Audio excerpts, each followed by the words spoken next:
Alors, la question habituelle, présentez. Bon, cher Omar Aydara, je suis manager sportif, en même temps consultant. On a vu que Pape Thiaw a fait l'intérim juste après le limogeage de Aliou Cissé et il a quasiment bien géré après avoir gagné tous ses matchs. Quel bilan pouvons-nous tirer de ce qu'il a fait?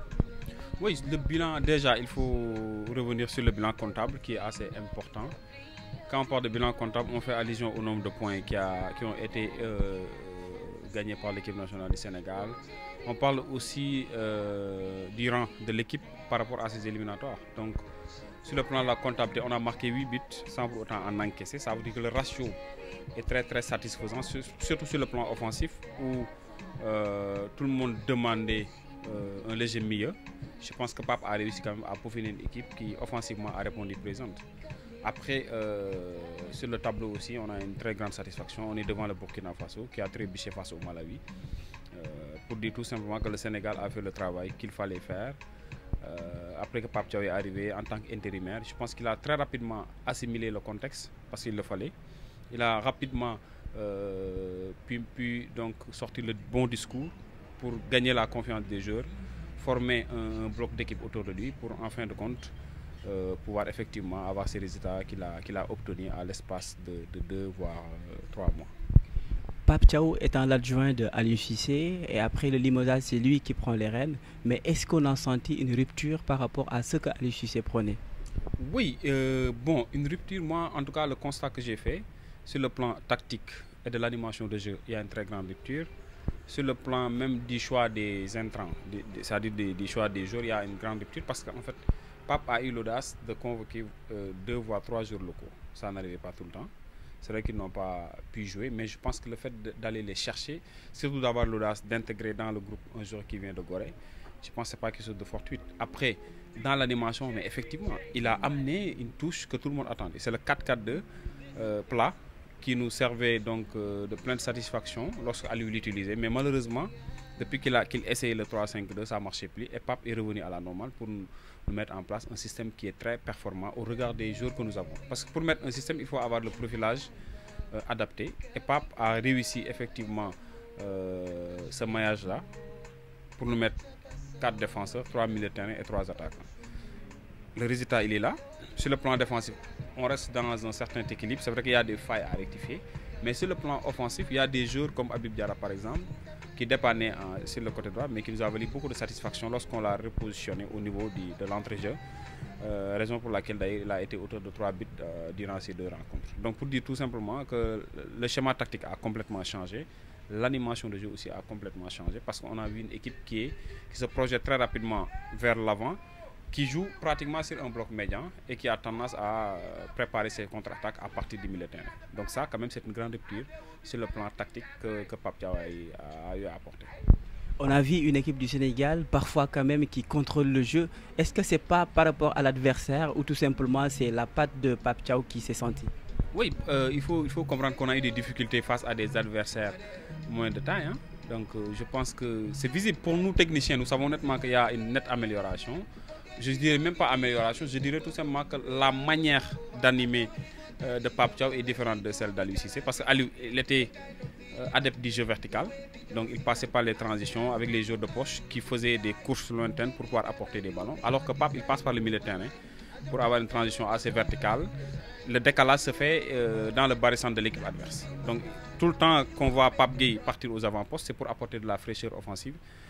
Pour mettre à l'aise aussi Sadio Mané ou Habib Diarra qui étaient sur les côtés et qui pouvaient gagner donc en bénéfice sur le plan physique. Raison pour laquelle on a rarement vu nos joueurs émoussés parce que tout simplement le bloc d'équipe accompagnait toutes les actions et comme j'ai dit tout à l'heure, on a presque joué sur des blocs médians parce que si vous avez une très bonne animation offensive, mais naturellement l'équipe a tendance à gagner en bénéfice sur le plan physique et c'est ce qu'on a constaté dans le cadre de l'animation. Donc on peut tout simplement dire que quand même il y a la patte Pape Thiaw qui a un impact considérable sur les matchs qu'on a eu à jouer.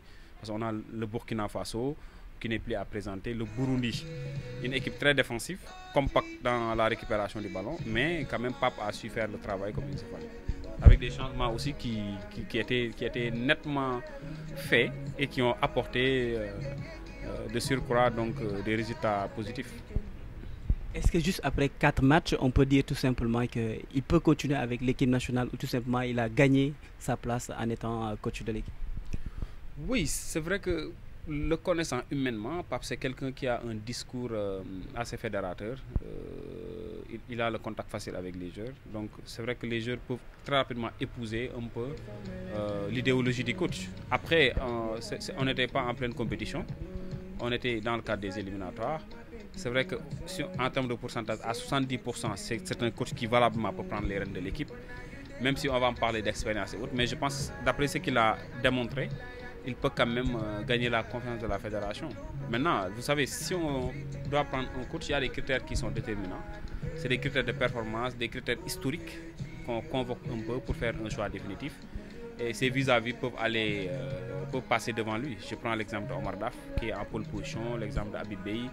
C'est des adversaires de Pape quand même, qui ont un léger avantage par rapport, en tout cas, au cursus, par rapport au palmarès. Mais néanmoins, Pape que je connais reste un entraîneur très serein à qui on peut avoir plein de confiance. Mais le dernier mot revient à la fédération. Dans tous les cas, moi, ça ne me dérange pas qu'on lui laisse continuer naturellement. Parce que je donne tout le temps l'exemple d'Emerse Faye. Emerse Faye a pris l'équipe de la Côte d'Ivoire en pleine crise et en pleine compétition. Emerse Faye était coach adjoint en France. Il n'avait pas une grande expérience. Il était tout simplement adjoint de Jean-Louis Gasset. Mais qu'on lui a remis les rênes de l'équipe, il a changé le discours de Jean-Louis Gasset et il a su peaufiner une équipe gagnante qui a gagné une compétition qui au départ était très difficile pour la Côte d'Ivoire. Donc le football ne s'invente pas. C'est tous des entraîneurs. Soit c'est le choix des hommes qui change ou l'animation du jeu. Mais après ça, il n'y a pas grand-chose. Ce qui reste, c'est la lecture du match. Et on a vu Pape quand même utiliser des moyens modernes pour pouvoir lire les schémas des matchs en cours. Je pense qu'il a suffisamment démontré au CHAN qu'il est un entraîneur capable de s'adapter en fonction des adversaires. Donc aujourd'hui, je lui donne une crédibilité à 70% de pouvoir effectivement continuer avec l'équipe du Sénégal. Mais si Pape était le coach qui va continuer l'aventure avec l'équipe nationale du Sénégal, est-ce que vous penserez forcément qu'il pourrait faire des résultats à la Coupe du Monde si on est qualifié? À la Coupe du Monde ou à la Coupe d'Afrique? Oui, bon, oui. La Coupe d'Afrique, déjà, on est devenu un pays quand même à craindre depuis qu'on a eu la Coupe d'Afrique des Nations. C'est vrai qu'on a eu le faux pas au niveau de cette Coupe d'Afrique passée, mais tout le monde sait qu'on est à craindre au niveau de l'Afrique. Mais bon, au-delà de l'Afrique, est-ce qu'il aurait véritablement des arguments à faire valoir? Oui, vous savez, le haut niveau, c'est compétition par compétition, match par match en fait. Les matchs ne se gagnent pas en avance. De toute façon, comme j'ai l'habitude de dire, un entraîneur comme Pape qui a su jouer dans le haut niveau, aujourd'hui, il lui suffit juste d'avoir un soutien de taille avec la direction technique nationale, son adjoint qui est assez expérimenté pour pouvoir jouer les premiers rôles au sein de cette équipe. Le seul bémol que j'ai, c'est qu'il va falloir qu'il se concentre davantage pour pouvoir gérer la discipline au sein du groupe. C'est ça, parce qu'en fait, Pape n'est pas Aliou. Aliou, il était dans une rigueur extraordinaire pour pouvoir gérer les tendances dans le groupe.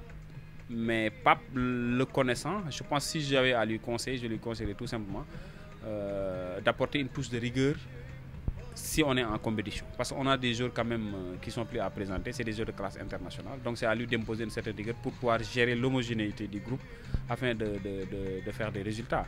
Après, une Coupe du Monde, c'est une autre dimension, mais je pense qu'on peut véritablement lui laisser le temps.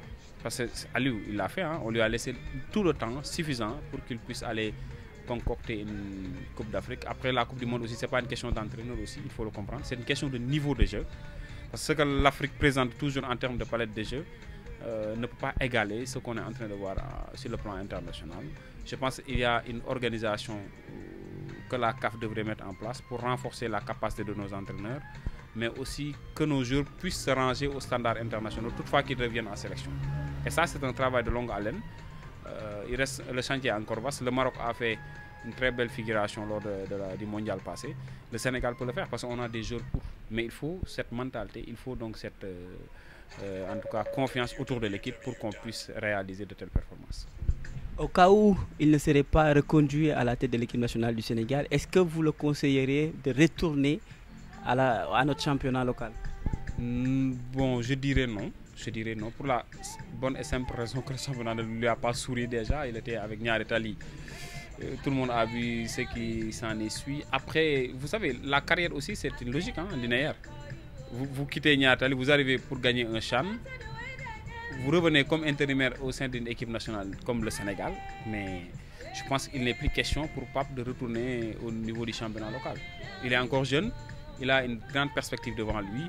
À sa place, soit j'accepte d'être adjoint de l'équipe nationale au cas où je ne suis pas choisi comme coach titulaire, ou bien je pars chercher ailleurs un poste quand même beaucoup plus huppé que le championnat local. Parce qu'il est en perpétuelle ascension, quoi qu'on dise.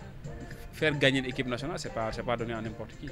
Et puis toutes les équipes en Afrique se valent. On a vu ce qui s'est passé lors de ces éliminatoires avec de grandes nations qui ont été éliminées de justesse.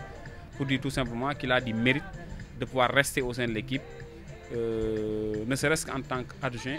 Et au pire des cas, qu'il puisse aller donc, compétir dans d'autres équipes nationales, pourquoi pas, ou bien dans des clubs au niveau continental beaucoup plus hyper. Merci beaucoup.